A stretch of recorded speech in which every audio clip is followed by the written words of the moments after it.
Hi friends, welcome to ఆరోగ్య బలం.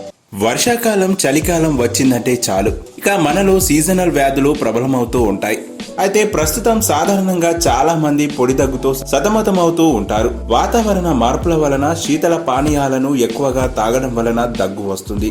అయితే ఇలాంటి పొడి దగ్గు తగ్గాలంటే కొన్ని చిట్కాలను పాటించాలి. దీంతో దగ్గు సమస్య నుంచి ఉపశమనం కూడా పొందవచ్చు. ఆ చిట్కాలేంటో ఇప్పుడు మనం ఈ వీడియో ద్వారా తెలుసుకుందాం. అయితే మేం చేసే ప్రతి వీడియోని స్కిప్ చేయకుండా పూర్తి వరకు చూడండి. దీని ద్వారా ఇందులో ఉన్న ఇన్ఫర్మేషన్ అనేది మీకు పూర్తిగా అందుతుంది. ఇక వివరాల్లోకి వెళ్ళిపోదాం. ముందుగా అల్లం టీని తీసుకోవడం వల్ల పొడి దగ్గు నుంచి మంచి ఉపశమనం పొందవచ్చు. ఇక చిటికెడు పసుపు, నిమ్మరసం, తేనె కలిపిన మిశ్రమాన్ని 3 పూటలా తీసుకోవాలి. అంతేకాదు అర టీ స్పూన్ శొంఠి పొడిని 1 టీ స్పూన్ తేనె కలిపి త్రాగాలి.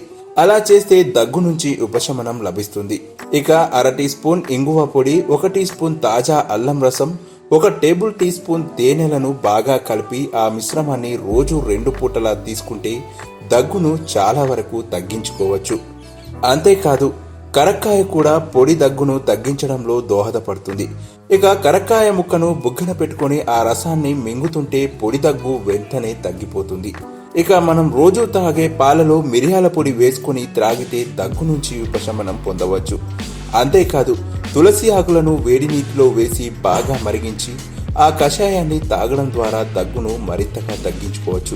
అలాగే తమలపాకులను నమలడం వల్ల కూడా పొడి దగ్గుకు చెక్ పెట్టవచ్చు అని అంటున్నారు ఆయుర్వేద నిపుణులు.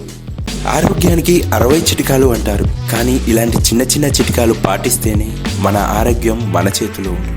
చూసారుగా ఫ్రెండ్స్, మరిన్ని ఇలాంటి చిట్కాలను తెలుసుకోవడం కోసం మా ఛానల్ని సబ్స్క్రైబ్ చేసుకోండి. మంచి ఆరోగ్యానికి నాంది ఇప్పుడే పలకండి. ప్లీజ్ సబ్స్క్రైబ్ టు ఆరోగ్య బలం.